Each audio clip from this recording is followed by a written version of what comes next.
win32gui move window not aligned with left edge of screen. I am using win32gui to move a notepad window to the origin of the screen, 0, 0, with width and height equal to 500. The result is that the window is not moved to the true left border but 10 px to the right. Also the width and height do not equal 500 px, 620 px.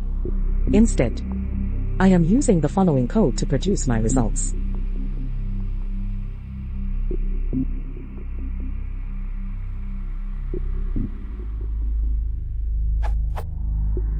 Here a screenshot of the overall position of the window on the screen.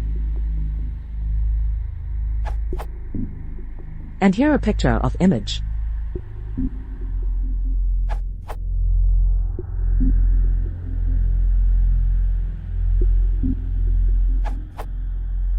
Windows 10 has an invisible border of 7 pixels, totaling to 8 pixels if you include the visible 1 pixel window border. It is the border for resizing windows which is on the left, right and bottom edge of the window.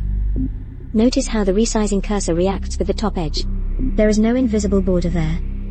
An easy fix is to just offset the X in MoveWindow,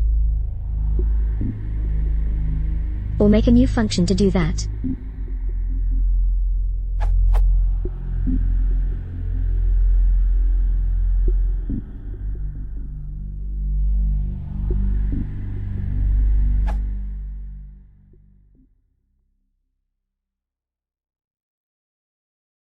If you want to sort it out, please interest subscribing.